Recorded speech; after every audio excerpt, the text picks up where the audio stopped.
بسم اللہ الرحمن الرحیم۔ دوستو، مدینہ کا بازار تھا۔ گرمی کی شدت اتنی زیادہ تھی کہ لوگ نڈھال ہو رہے تھے۔ ایک تاجر اپنے ساتھ ایک غلام کو لیے پریشان کھڑا تھا۔ غلام جو ابھی بچہ ہی تھا، وہ بھی دھوپ میں کھڑا پسینہ پسینہ ہو رہا تھا۔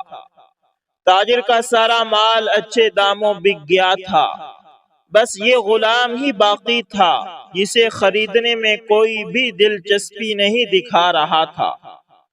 تاجر سوچ رہا تھا کہ اس غلام کو خرید کر شاید اس نے گھاٹے کا سودا کیا ہے۔ اس نے تو سوچا تھا کہ اچھا منافع ملے گا، لیکن یہاں تو اصل لاگت ملنا بھی دشوار ہو رہا تھا۔ اس نے سوچ لیا تھا کہ اب اگر یہ غلام پوری قیمت پر بھی بکا تو وہ اسے فوراً بیچ دے گا۔ مدینہ کی ایک لڑکی کی اس غلام پر نظر پڑی تو اس نے تاجر سے پوچھا کہ یہ غلام کتنے کا بیچو گے؟ تاجر نے کہا کہ میں نے اتنے میں لیا ہے اور اتنے کا ہی دے دوں گا۔ اس لڑکی نے بچے پر ترس کھاتے ہوئے اسے خرید لیا۔ تاجر نے بھی خدا کا شکر ادا کیا اور واپسی کی راہ لی۔ مکہ سے ابو حذیفہ مدینہ آئے تو انہیں بھی اس لڑکی کا قصہ معلوم ہوا۔ لڑکی کی رحم دلی سے متاثر ہو کر انہوں نے اس کے لیے نکاح کا پیغام بھیجا جو قبول کر لیا گیا۔ یوں واپسی پر وہ لڑکی جس کا نام ثبیتہ بنت یعار تھا، ان کی بیوی بن کر ان کے ہمراہ تھی، اور وہ غلام بھی مالکن کے ساتھ مکہ پہنچ گیا۔ ابو حذیفہ مکہ آ کر اپنے پرانے دوست عثمان ابن عفان سے ملے تو انہیں کچھ بدلا ہوا پایا اور ان کے رویے میں سرد مہری محسوس کی۔ انہوں نے اپنے دوست سے استفسار کیا کہ عثمان، یہ سرد مہری کیوں؟ تو عثمان ابن عفان رضی اللہ تعالی عنہ نے جواب دیا کہ میں نے اسلام قبول کر لیا ہے اور تم ابھی تک مسلمان نہیں ہوئے، تو اب ہماری دوستی کیسے چل سکتی ہے؟ ابو حذیفہ نے کہا تو پھر مجھے بھی محمد صلی اللہ علیہ وسلم کے پاس لے چلو اور اس اسلام میں داخل کر دو جسے تم قبول کر چکے ہو۔ چنانچہ حضرت عثمان بن عفان رضی اللہ تعالی عنہ نے انہیں نبی کریم صلی اللہ علیہ وسلم کی خدمت میں پیش کیا اور وہ کلمہ پڑھ کر دائرہ اسلام میں داخل ہو گئے۔ گھر آ کر انہوں نے اپنی بیوی اور غلام کو اپنے مسلمان ہونے کا بتایا تو ان دونوں نے بھی کلمہ پڑھ لیا۔ حضرت ابو حذیفہ رضی اللہ تعالی عنہ نے اس غلام سے کہا کہ چونکہ تم بھی مسلمان ہو گئے ہو، اس لیے میں اب تمہیں غلام نہیں رکھ سکتا، لہٰذا میری طرف سے اب تم آزاد ہو۔ غلام نے کہا آقا، میرا اب اس دنیا میں آپ دونوں کے سوا کوئی نہیں ہے، آپ نے مجھے آزاد کر دیا تو میں کہاں جاؤں گا؟ حضرت ابو حذیفہ رضی اللہ تعالی عنہ نے اس غلام کو اپنا بیٹا بنا لیا اور اپنے پاس ہی رکھ لیا۔ غلام نے قرآن پاک سیکھنا شروع کر دیا اور کچھ ہی دنوں میں بہت سا قرآن یاد کر لیا، اور وہ جب قرآن پڑھتے تو بہت خوبصورت لہجے میں پڑھتے۔ ہجرت کے وقت نبی کریم صلی اللہ علیہ وسلم سے پہلے جن صحابہ نے مدینہ کی طرف ہجرت کی، ان میں حضرت عمر رضی اللہ تعالی عنہ کے ساتھ حضرت ابو حذیفہ رضی اللہ تعالی عنہ اور ان کا یہ لیپالک بیٹا بھی تھا۔ مدینہ پہنچ کر جب نماز کے لیے امام مقرر کرنے کا وقت آیا تو اس غلام کی خوبصورت تلاوت اور سب سے زیادہ قرآن حفظ ہونے کی وجہ سے انہیں امام چن لیا گیا، اور ان کی امامت میں حضرت عمر رضی اللہ تعالی عنہ جیسے جلیل القدر صحابی بھی نماز ادا کرتے تھے۔ مدینہ کے یہودیوں نے جب انہیں امامت کرواتے دیکھا تو حیران ہو گئے کہ یہ وہی غلام ہے جسے کوئی خریدنے کے لیے تیار نہ تھا۔ آج دیکھو کتنی عزت ملی کہ مسلمانوں کا امام بنا ہوا ہے۔ اللہ پاک نے انہیں خوش گلو اس قدر بنایا تھا کہ جب آیت قرآنی تلاوت فرماتے تو لوگوں پر ایک محویت طاری ہو جاتی اور رائے گیر ٹھٹک کر سننے لگتے۔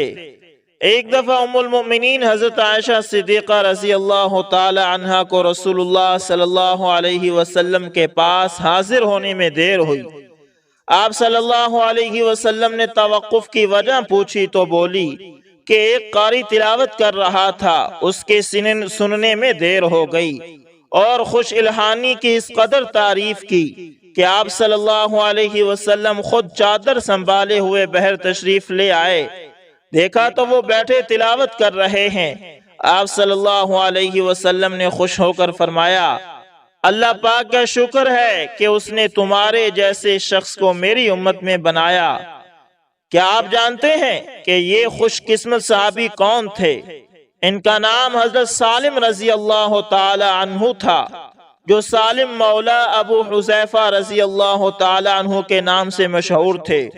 انہوں نے جنگ موطا میں جام شہادت نوش کیا، اللہ کروڑہاں رحمتاں ان پر نازل فرمائے۔ تو دوستو، اسی طرح صحابہ کی قربانیوں کا ایک اور قصہ بھی آپ کی نظر۔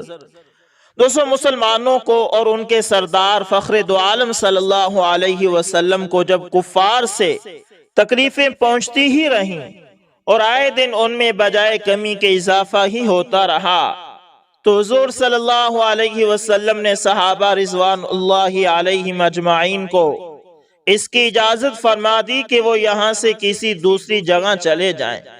تو بہت سے حضرات نے حبشہ کی طرف ہجرت کی۔ حبشہ کی ہجرت آپ صلی اللہ علیہ وسلم کے حکم سے کی گئی تھی۔ حبشہ کے بادشاہ اگرچہ نصرانی تھے اور اس وقت تک مسلمان نہ ہوئے تھے، مگر ان کے رحم دل اور منصف مزاج ہونے کی شہرت تھی۔ چنانچہ نبوت کے 5ویں برس رجب کے مہینے میں پہلی جماعت کے 11 یا 12 مرد اور 4 یا 5 عورتوں نے حبشہ کی طرف ہجرت کی۔ مکہ والوں نے ان کا پیچھا بھی کیا کہ یہ نہ جا سکیں، مگر یہ لوگ ہاتھ نہ آئے۔ وہاں پہنچ کر ان کو یہ خبر ملی کہ مکہ والے سب مسلمان ہو گئے ہیں اور اسلام کو غلبہ ہو گیا ہے۔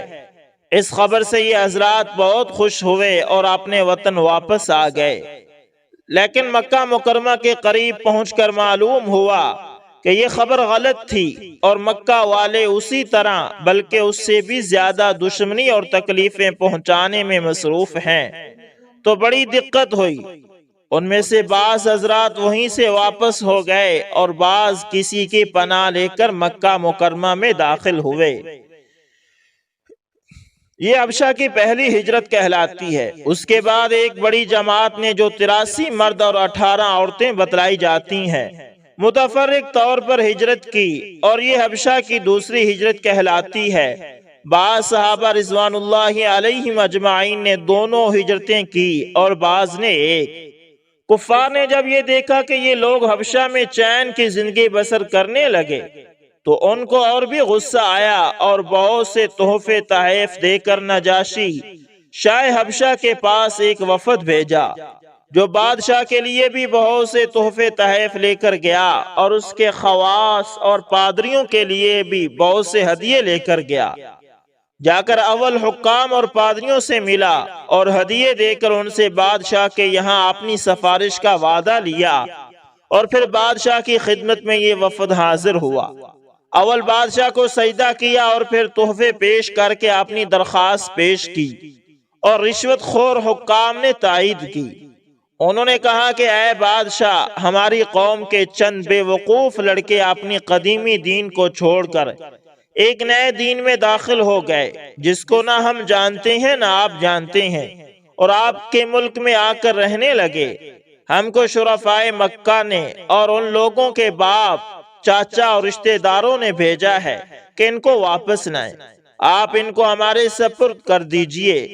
بادشاہ نے کہا کہ جن لوگوں نے میری پناہ پکڑی ہے، بغیر تحقیق ان کو حوالے نہیں کر سکتا۔ اول ان سے بلا کر تحقیق کر لوں، اگر یہ سچ ہوا تو حوالے کر دوں گا۔ چنانچہ مسلمانوں کو بلایا گیا۔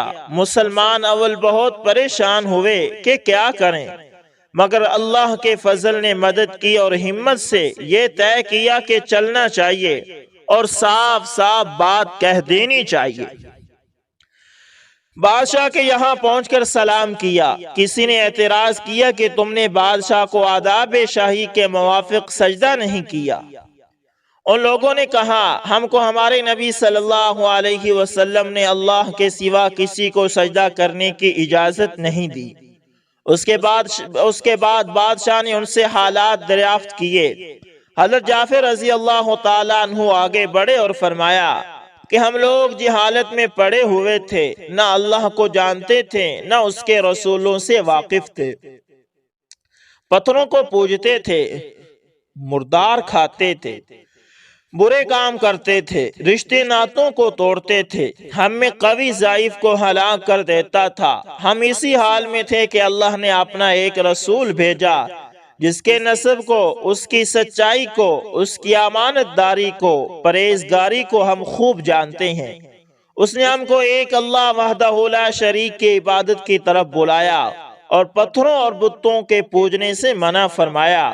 اس نے ہم کو اچھے کام کرنے کا حکم دیا، برے کاموں سے منع کیا۔ اس نے ہم کو سچ بولنے کا حکم دیا، امانت داری کا حکم دیا، صلہ رحمی کا حکم دیا، پڑوسی کے ساتھ اچھا برتاؤ کرنے کا حکم دیا، نماز، روزہ، صدقہ خیرات کا حکم دیا اور اچھے اخلاق تعلیم کیے۔ زنا، بدکاری، جھوٹ بولنا، یتیم کا مال کھانا، کسی پر تہمت لگانا اور اس قسم کے برے اعمال سے منع فرمایا۔ ہم کو قرآن پاک کی تعلیم دی، ہم اس پر ایمان لائے اور اس کے فرمان کی تعمیل کی، جس پر ہماری قوم ہماری دشمن ہو گئی اور ہم کو ہر طرح ستایا۔ ہم لوگ مجبور ہو کر تمہاری پناہ میں اپنے نبی صلی اللہ علیہ وسلم کے ارشاد سے آئے ہیں۔ بادشاہ نے کہا جو قرآن تمہارے نبی صلی اللہ علیہ وسلم لے کر آئے ہیں وہ کچھ مجھے سناؤ۔ حضرت جعفر رضی اللہ تعالی عنہ نے سورہ مریم کی اول کی آیتیں پڑھی، جس کو سن کر بادشاہ بھی رو دیا اور اس کے پادری بھی جو کثرت سے موجود تھے، سب کے سب اس قدر روئے کہ داڑیاں تر ہو گئی۔ اس کے بعد بادشاہ نے کہا کہ خدا کی قسم یہ کلام اور جو کلام حضرت موسیٰ علیہ السلام لے کر آئے تھے ایک ہی نور سے نکلے ہیں، اور ان لوگوں سے صاف انکار کر دیا کہ میں ان کو تمہارے حوالے نہیں کر سکتا۔ وہ لوگ بڑے پریشان ہوئے کہ بڑی ذلت اٹھانا پڑی۔ آپس میں صلاح کر کے ایک شخص کے کہنے لگا کہ کل میں ایسی تدبیر کروں گا کہ بادشاہ ان کی جڑ ہی کاٹ دے گا۔ ساتھیوں نے کہا ابھی کہ ایسا نہیں چاہیے، یہ لوگ اگرچہ مسلمان ہو گئے مگر پھر بھی رشتہ دار ہیں، مگر اس نے نہ مانا۔ دوسرے دن پھر بادشاہ کے پاس گئے اور جا کر کہا کہ یہ لوگ حضرت عیسیٰ علیہ السلام کی شان میں گستاخی کرتے ہیں، ان کو اللہ کا بیٹا نہیں مانتے۔ بادشاہ نے پھر مسلمانوں کو بلایا۔ صحابہ رضوان اللہ علیہم اجمعین فرماتے ہیں کہ دوسرے دن کے بلانے سے ہم میں اور بھی زیادہ پریشانی ہوئی۔ بہرحال گئے، بادشاہ نے پوچھا کہ تم حضرت عیسیٰ علیہ السلام کے بارے میں کیا کہتے ہو؟ صحابہ نے کہا کہ وہی کہتے ہیں جو ہمارے نبی صلی اللہ علیہ وسلم پر ان کی شان میں نازل ہوا کہ وہ اللہ کے بندے ہیں، اس کے رسول ہیں، اس کی روح ہیں اور اس کے کلمہ ہیں، جس کو خدا نے کنواری اور پاک مریم کی طرف ڈالا۔ نجاشی نے کہا کہ حضرت عیسیٰ علیہ السلام بھی اس کے سوا کچھ اور نہیں فرماتے تھے۔ پادری لوگ آپس میں کچھ چخ چخ کرنے لگے۔ نجاشی نے کہا تم جو چاہو کہو۔ اس کے بعد نجاشی نے ان کے تحفے واپس کر دیے اور مسلمانوں سے کہا تم امن سے ہو، جو تمہیں ستائے اس کو تاوان دینا پڑے گا، اور اس کا اعلان بھی کرا دیا کہ جو شخص ان کو ستائے گا اس کو تاوان دینا ہوگا، یعنی خمس۔